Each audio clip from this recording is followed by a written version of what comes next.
Hola amigas y amigos, bienvenidos a su programa de debate político Tesis y Antítesis. En este 2015 hemos grabado 48 programas, un aproximado de 1440 minutos en los que hemos analizado temas de la coyuntura nacional y también internacional.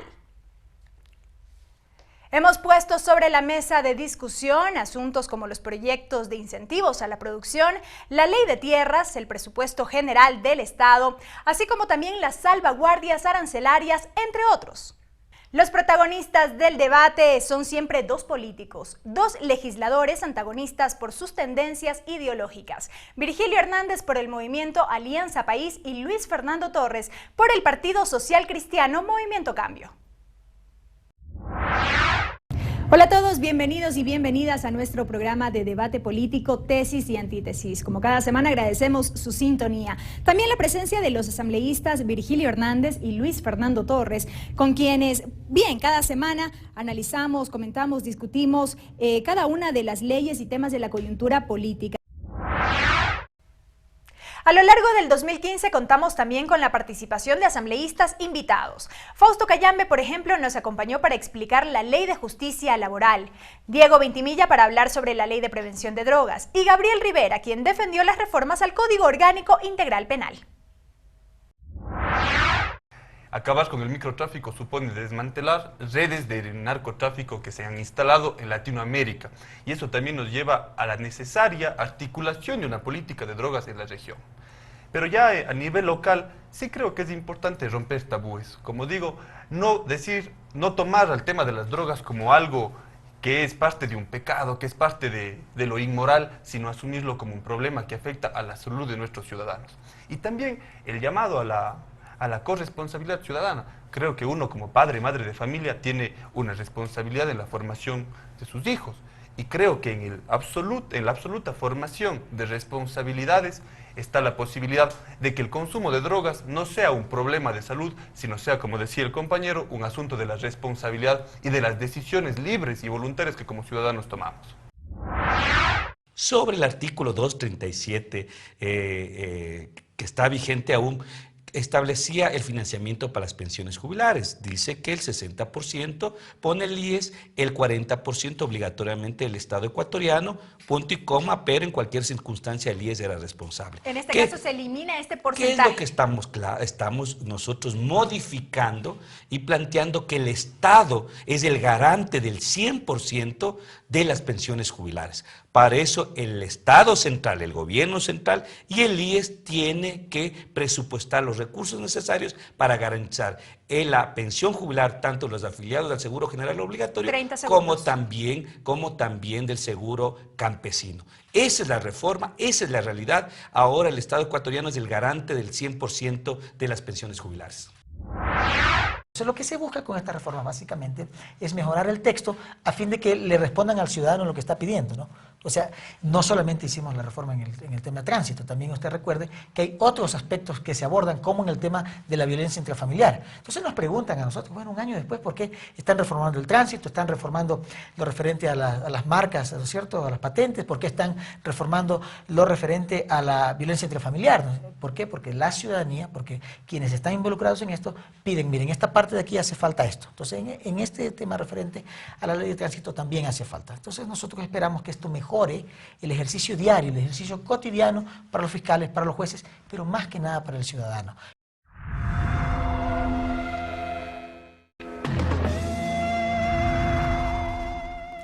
Hemos abordado en varias ocasiones temas vinculados con la economía nacional y precisamente uno de los programas más vistos fue el relacionado con las salvaguardias arancelarias. También podemos citar la Ley para la Redistribución de la Riqueza, la Ley para las Asociaciones Público-Privadas, así como aquel programa en el que analizamos los ajustes en el presupuesto general del Estado y el presupuesto para el próximo año. Efectivamente, estas son las medidas que menos golpean a la población y que más benefician a todos los ecuatorianos y ecuatorianas.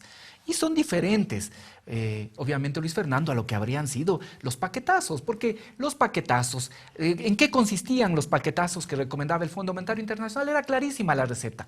En tiempos difíciles, gasten menos. ¿Qué era gastar menos? Era no invertir en educación, salud, no invertir en bienestar social, no invertir en seguridad y al mismo tiempo no invertir en infraestructura. Luego nos habrían dicho, recuperen más. Por lo tanto, ahí sí, paquetazos en la subida de los servicios y de los combustibles. Y un tercer elemento, guarden la plata, sobre todo para que después puedan cumplir sus compromisos internacionales. Aquí nosotros no nos gastamos la plata de la gente, sino invertimos efectivamente la plata de los ecuatorianos y ecuatorianas. En esta misma semana, el día jueves, se inauguró la central Manduriaco, una central hidroeléctrica más. ¿Para qué? Para tener energía más barata y que eso nos haga más competitivos. Nosotros pensamos no solo en el mediano plazo, sino también en el largo plazo, en el cambio efectivo de la matriz productiva. Con estas medidas, lo que se está buscando es que efectivamente se pueda impulsar la producción nacional, porque quizá hay que mirar y ver a qué productos son los que se ha establecido una sobretasa del 45%. 30 segundos. ¿Sí? Animales, carnes, pescados, pero no pues el pescado que consumimos los ecuatorianos, no con el que se hace el encebollado, sino salmones del Pacífico y del Danubio, atunes. Aquí en el Ecuador, que tenemos uno de los mejores atunes y de las mejores flotas atuneras, se importaba atún, ¿sí? Caviar, se importaba banano, flores, agua, bocadillos, café. Estas son las cosas que van a ser grabadas con el 45%. Y en cambio, con el 5%, materias primas no esenciales. Almidón de maíz, azúcar, tostado se importaba. Estas son, en cambio, las que van a tener una sobretasa del 5%. Gracias, asambleísta Hernández. Asambleísta Torres, el principal efecto, o al menos el primero de estas sobretasas, ha sido la especulación. ¿Es posible controlar aquello? Imposible. Con este impuesto establecido por el gobierno, un impuesto que afecta a los pobres, a las clases medias, a los ricos no, porque la sobretasa la pagarán sin ningún problema. En cambio, el pobre, el miembro de la clase media, indudablemente va a tener menos opciones para comprar, digamos, un televisor, que ahora dicen que es un producto de lujo y está grabado con más del 45%. En todo caso, veamos cuáles son los problemas que tiene este momento el país en términos generales. Colombia ha devaluado su moneda y algunos otros países. El dólar se ha apreciado. ¿Cuál es el efecto de esta devaluación y de esta apreciación? Que las exportaciones ecuatorianas son más caras y dejan de ser competitivas internacionalmente. Ahora, el Ecuador no solo vive de exportaciones. Los exportadores son unos, la mayoría de ecuatorianos somos en definitiva otros, que merecen respaldo, sí. Ahora bien, que van a invadir los productos colombianos donde se ha devaluado la moneda del mercado ecuatoriano, posiblemente, porque si se abaratan, un ecuatoriano preferiría comprar el producto colombiano. Entonces, los aranceles servirían de alguna manera para bloquear la economía ecuatoriana ante el ingreso de esos productos que ingresarían al Ecuador por ser más bajos debido a la devaluación, para poner un ejemplo, colombiana. Sin embargo, las tasas arancelarias no solamente son para Colombia, también hay tasas arancelarias para productos que vienen desde Chile. Las manzanas, que dicen que ahora consumamos manzanas ambateñas, ya no hay manzanas en Ambato, ya no se cultiva, no son rentables. La manzana que consume el ecuatoriano, un 95% es manzana importada. De tal modo que hay un desconocimiento de la realidad propia del país. Pero el otro problema es el gasto público. 11.000 millones es el hueco que tiene en definitiva el presupuesto. Gracias, asambleísta Torres. Bien, asambleísta Torres, avanzamos. ¿Cree usted que se le acostumbró a la sociedad ecuatoriana a vivir con un gasto público elevado, conforme usted ha manifestado? Bueno, sí. Y tanto es así que ha crecido el gasto. Como dije, pasó de un 26% el año 2006 frente al Producto Interno Bruto y ahora bordea en términos generales del sector público no financiero el 45-46% del Producto Interno Bruto. En cuanto a los impuestos, Virgilio ya ha mencionado algunos, el impuesto verde, el impuesto a la serie de capitales, pero habría también que señalar que las salvaguardias finalmente son también un impuesto, que encarecen el producto final. Ahora, en el tema mismo del gasto, yo no me explico cómo pudieron haber colocado 1.200 millones de dólares en la refinería El Aromo, que ahora está paralizada porque falta financiamiento. Se cayeron los financiamientos y compromisos iniciales, 1.200 millones de dólares. Ha logrado rehabilitarse la refinería de Esmeraldas y está bien, pero ahora aparece el problema, que no hay suficiente crudo liviano para que pueda refinarse en la refinería de Esmeraldas. ¿Quién compra? ¿A quién le venden? ¿Dónde se utiliza el crudo liviano en el país? Es la gran pregunta. Resulta que ahora van a tener que importar petróleo liviano para que pueda refinarse en la refinería de Esmeraldas, que podría aumentar la capacidad luego de esta rehabilitación a cerca de 110.000 barriles por día. En estas condiciones entonces uno se pregunta, el gasto, la inversión o lo que fuese, 30 segundos. al final, ¿qué resultados produce? El hecho de haber tenido previsto destinar cerca del 13% del PIB este año para obras y que se va, por cierto, a reducir, debe llevarnos a preguntar de esas obras cuántas eran imprescindibles, esenciales y cuántas eran innecesarias. Porque no podemos sacrificar al pueblo ecuatoriano por obras que no son necesariamente imprescindibles para mejorar la vida de cada uno de nosotros. Gracias, asambleísta Torres. Asambleísta Hernández. A ver, primero hay que decir que el promedio del gasto público del Ecuador está por debajo de los de la región. Esto es importante señalar. Segundo, lo de las salvaguardias. Lo de las salvaguardias es fundamental frente a estos elementos externos que hemos señalado. Si el dólar se revaloriza, si al mismo tiempo tenemos una devaluación en Colombia y Perú y nosotros no tenemos posibilidad de utilizar un recurso similar, entonces ¿qué hacemos? La salvaguardia es una medida temporal que busca efectivamente de alguna manera proteger, de alguna manera también permitir una protección a los productores ecuatorianos. Esto es importante reiterar. Pero impuesto es al una fin. medida temporal, es una medida temporal y es una medida que además no ha afectado, y así nos muestran ya las cifras, por ejemplo, respecto de relación, de inflación, no impactan sobre la mayoría de los ciudadanos y ciudadanas. Creo que el que hayamos tenido que establecer una reducción en este caso ya de 2.200 millones, deja sin poder ejecutar algunas obras que son básicas. No es que no tiene un costo ejecutar. Tiene un costo, pero no podemos hacerlo, tenemos que retrasar la ejecución. Pero que digamos algunas de los proyectos de inversión, por ejemplo, proyectos de ampliación del Sistema Nacional de Transmisión, 103 millones en eso. Esto es fundamental en el país. Fortalecimiento del conocimiento y talento humano, 39 millones en ese sentido. Plan de mejoramiento de los sistemas de distribución de energía eléctrica. ¿Cómo podemos pensar una sociedad democrática que en el siglo XXI todavía no tenga luz eléctrica? 30 segundos. Esto estaba a 24 millones. Proyecto hidroeléctrico Paute Cardenillo, 19 millones. Desconcentración de los servicios de seguridad en distritos y circuitos, 15 millones. Reestructuración del diseño operacional de las unidades de la Fuerza Terrestre, 10 millones de dólares. Revitalización del centro histórico, que al mismo tiempo tiene impacto sobre el turismo, casi 9 millones de dólares. Es decir, son proyectos que eran importantes que se ejecuten. Pero frente a esta realidad, lamentablemente tenemos que postergarlos. Tienen también un impacto, por ejemplo, respecto del empleo, pero son la manera de buscar enfrentar esta situación difícil sin cargarle medidas al pueblo ecuatoriano como se hacía en el pasado. Esto es básicamente lo que hacemos y se busca actuar con responsabilidad en el manejo económico también en estos años.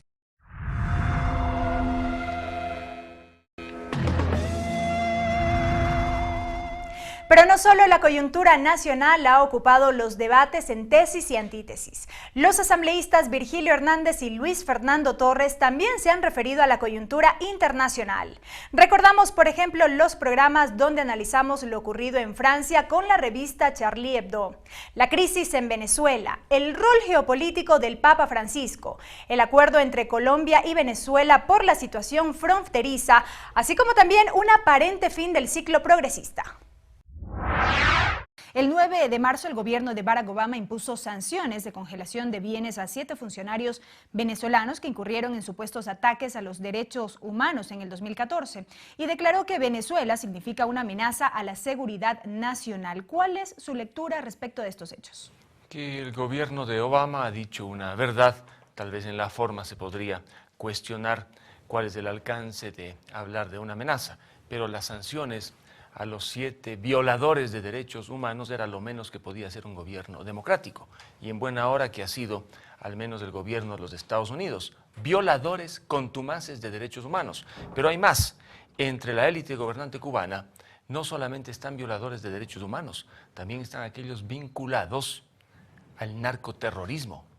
Y claro, al fomentarse el terrorismo, el narcotráfico, desde un gobierno de un país tan importante como Venezuela, indudablemente que se va amenazando la seguridad ya no de los Estados Unidos, sino prácticamente del hemisferio.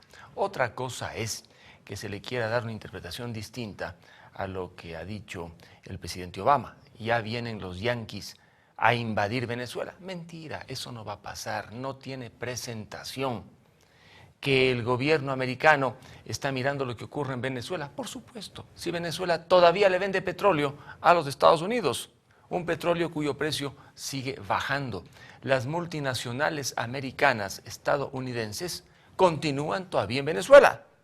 Por consiguiente, si bien tenemos estos giros, digamos, mediáticos en cuanto a declaraciones de un gobernante o de otro, al final hay relaciones que allí se encuentran. Es que la cuenca del Orinoco es muy importante para el mundo y especialmente para Estados Unidos, aun cuando el precio del barril de petróleo esté bajo.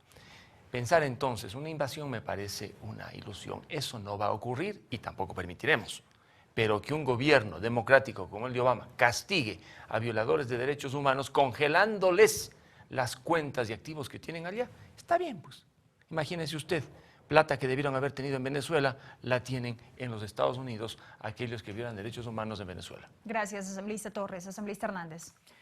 Es paradójico que precisamente quien establezca este decreto sea los Estados Unidos, país que no ha reconocido ninguno de los tratados internacionales de derechos humanos. Sin embargo, se abroga esta posibilidad de ser veedor de lo que pasa en distintas latitudes del mundo. Y cada vez que intervienen los Estados Unidos, la situación que queda en esos países es peor, es absolutamente catastrófica y la viven las consecuencias, sobre todo quienes habitan en esos países. Esto que acaba de señalar Luis Fernando es un discurso ideológico, tanto que en algún momento de tu alocución dijiste Cuba y no Venezuela. ¿Por qué? Porque son los mismos argumentos con los que se ha justificado el bloqueo, que ha sido un bloqueo absolutamente inhumano y criminal, son los mismos argumentos con los que se pretende ahora justificar esta injerencia en la política venezolana. Y aquí no hay deslices, no es un tema de un error, no es un tema de un exceso, no. Aquí hay intencionalidades políticas absolutamente claras. Veamos lo que pasa en Venezuela a la luz del derecho internacional público. La Carta de las Naciones Unidas, a diferencia de lo que establecía la Liga de las Naciones, prohíbe la guerra, prohíbe que exista guerra, prohíbe la amenaza de la fuerza, la utilización de la fuerza contra los países. Esto tiene solo dos excepciones. Cuando hay una actitud de legítima defensa o cuando el Consejo de Seguridad decide intervenir militarmente. En este caso, Venezuela ni afecta, ni pone en peligro la seguridad ni la independencia de los Estados Unidos y menos se constituye una amenaza para el mundo. De tal forma que esto tiene intencionalidades políticas, sobre todo para influir en las circunstancias internas de Venezuela. Asambleísta Torres, a prácticamente de un mes de este atentado, como ya lo dijimos al inicio de este programa, ¿cuáles serían las reflexiones que podemos hacer sobre las muertes, la libertad de expresión y la libertad religiosa también? Bueno, sobre las muertes, indudablemente, como la opinión pública mayoritaria ha expresado a nivel mundial, yo condeno. No se puede matar a otra persona por el ejercicio excesivo o no del derecho a la libre expresión. Si en París fueron acribillados quienes formaban parte de este periódico satírico, en el Ecuador también otros que no hacían necesariamente lo mismo con caricaturas como Pancho Jaime ya no están entre nosotros. Por ello es que, si bien nos llama la atención lo ocurrido allá en París, en el Ecuador ha habido también hechos, lamentablemente, que han dejado, digamos, a personajes que se excedieron en la forma como expresaban las cosas fuera de la vida. En cuanto a lo otro, esto es el tema religioso, la libertad de expresión, este periódico satírico francés, para muchos puede hacer lo que hacía, para mí no. la burla a los musulmanes, la burla a los católicos, porque no solamente fueron los musulmanes víctimas, sino los católicos, constituyó un exceso. Se excedieron, se burlaron, se mofaron. El camino, por supuesto, no era el que escogieron estos jóvenes, matar, pero esta revista adoptó una posición. Una cosa es burlarse y otra cosa es herir las convicciones. 30 segundos. Claro que el fanatismo, y eso sí es gravísimo, lleva finalmente a que ocurran los excesos que vimos en París con la muerte de estos periodistas y caricaturistas. Decir que todos queremos hacer lo que ellos hacían, no, yo no me incluyo, porque burlarse de una religión como se han burlado, creo que constituyó un verdadero exceso a la libre expresión. Usted no es Charlie. Yo no soy Charlie, aunque defiendo la vida de aquellos que fallecieron.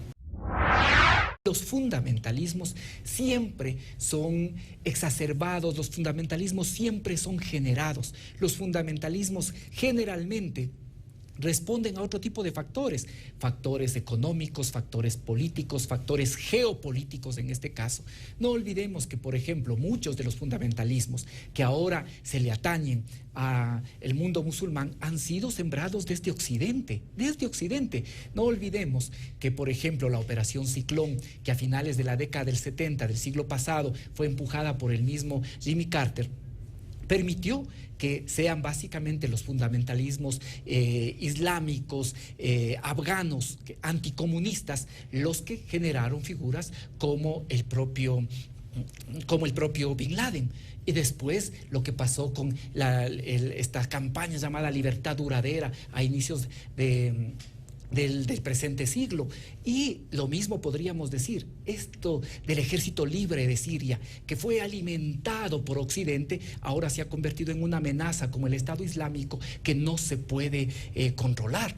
De tal forma que los fundamentalismos siempre responden a otro tipo de factores. Y son esos otros tipos de factores los que de alguna manera deforman lo que son el espíritu de religiones como esta, como la religión islámica musulmana, que al igual que la católica preservan o luchan por la vida, por el mantenimiento de la paz y en general de todo lo que contribuye a la vida. Podemos decir entonces que sí se puede hacer una distinción entre los extremistas y las religiones. Pero es que hay extremismos y también fundamentalismos entre los católicos, de la misma forma que puede haber fundamentalismos islámicos. Lo peor que podemos hacer también es señalar o sentir que de alguna manera lo que pasa con la revista Charlie Hebdo representa los valores de la civilización occidental frente a lo que aparecería como el extremismo del mundo islámico. Eso no refleja tampoco el Islam. De hecho, es una degeneración del Islam. De los estudios que se han señalado, que se han hecho, se dice, por ejemplo, que una quinta parte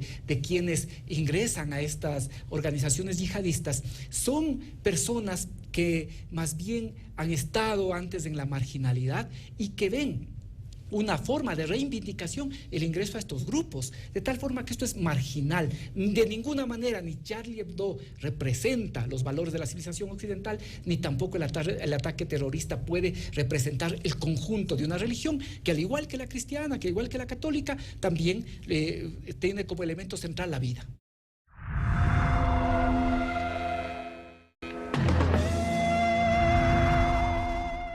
Este programa también hace un esfuerzo por presentarles de primera mano, desde quienes hacen la política, los argumentos a favor y en contra sobre determinado tema. En las calles buscamos las opiniones más diversas y hemos dado voz a las diferentes posturas. Ahí es donde vemos que lo importante para el país viene haciendo el Papa a ratificar lo que propone Correa. Él no tiene ninguna razón de ser político en ningún país ni en ninguna situación local. Papa Francisco vino en misión pastoral, no vino en misión estatal. Él vino como el pastor, como el sucesor de Cristo y nada más. Las interpretaciones, como lo dijo su santidad, quedan a criterio de cada quien. es una fortaleza grande. Se ve que Dios está a él, porque es de ver la fortaleza que él tiene para hablar y mantenerse todo el tiempo, que iba desde de mañana hasta la noche. Es algo, pero maravilloso, que solamente todos esos debieran de ver. Solamente eso, un ejemplo para todos. Muy sublime, realmente inspiró fraternidad, solidaridad, el respeto al prójimo, el amor a la familia. Porque él siempre habla con amor, y aquí en este país lo que más falta es amor. No sé, el Papa eso fue lo que hizo, le llevó su mensaje, entregó amor, ahora la gente tiene que aplicar ese amor que él dio. Es más peor que las sabatinas del Correa, resultó lo del Papa. 4 días de... No soy partícipe. El lunes puede ser en forma indirecta, sí, porque hizo un llamado a la cordura y eso es lo que necesitamos. Ojalá escuchen los dos sectores. Claro, exacto. El mensaje fue para ambas partes. Creo que fueron las duras condiciones en las que personas en Venezuela estaban viviendo. La escasez de productos, la falta de trabajo. O sea, las condiciones económicas llevan a las personas a niveles de que no importa cuál sea el cambio, pero lo necesitan. Estamos súper contentos porque, bueno, después de 16 años nos da la oportunidad a la oposición de un cambio. No sabemos si va a ser bueno o malo, pero tenemos esperanzas, pues. Que Argentina está en crisis, pero no es una crisis del nivel de la que vemos en Venezuela. Más bien, la política en Argentina, las estadísticas nos demuestran cosas muy favorables, muchos avances similares o no sé si superiores a los de nuestro país.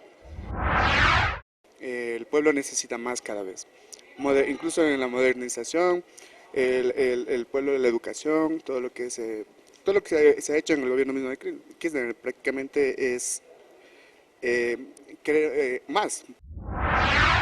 En Argentina y en Venezuela hay una característica, que es una oposición que ha logrado articularse y generar una estrategia mediática interesante.